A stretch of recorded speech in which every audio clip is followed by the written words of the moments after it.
Hey guys, welcome back to Auto Repair guys. Thank you guys for watching and subscribing to the channel. In today's video we'll be working on a BMW 3 Series guys. So if you have a BMW 3 Series guys and you're trying to find guys, okay, I'm talking about E90, E91, 92, 93 guys. This is the 3 Series from year 2005 to year 2013.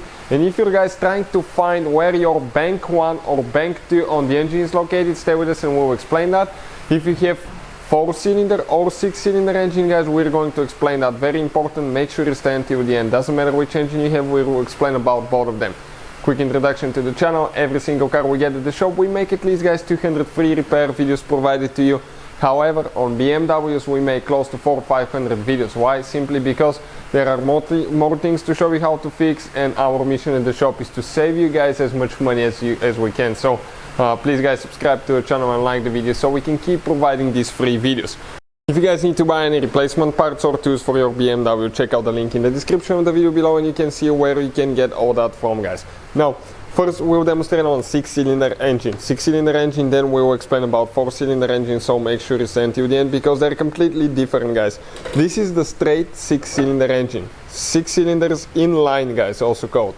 So how we know which side is bank 1, bank 2? Let's say you scan the system, you have engine light on and it says you need to replace a certain sensor on bank 2 guys. What that means? Okay, many people ask me what that means and we're going to explain that today guys. So imagine guys, okay, this is your engine. You can see 6 cylinders, 1, 2, 3, 4, 5, 6 guys, 6-cylinder engine. So how you guys know what is bank 1? Bank 1, starting from the very front of the engine guys, very front where your belt is located, and your timing chain will be right here. Then you have guys, bank 1 is the first 3 cylinders of the engine, 1, 2 and 3.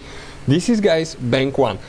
So on the 6-cylinder engine, imagine guys the engine is kind of like, imagine you guys have 2 engines in one.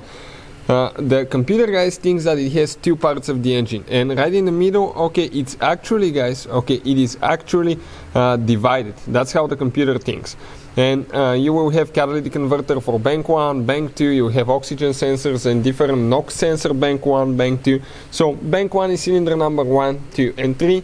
Bank 2 is cylinder number 4, okay, cylinder number 4.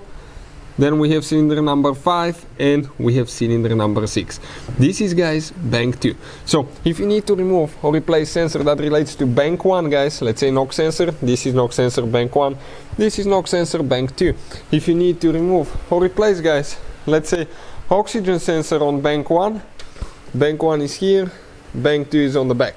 So that's how you guys get it, okay. Starting from the front of the engine, you count the first 3 cylinders bank 1, second set of 3 cylinders bank 2. Hopefully guys the video will be helpful to any of you having a 6-cylinder engine. Now if you guys have a 4-cylinder engine, how you do that? 4-cylinder engines guys, the engine is not divided. You will have only bank 1 guys on the 4-cylinder BMW engine, unless you have a V4, which are not very common. But if you have a V4 or a boxer 4-cylinder like motorcycle sometimes, you will guys have bank 1 and bank 2, but on a car inline 4-cylinder engine you just have bank 1. Hopefully guys the video will be helpful to any of you trying to figure this thing out. Thank you for watching. Please subscribe to the channel for more help and see you guys next time.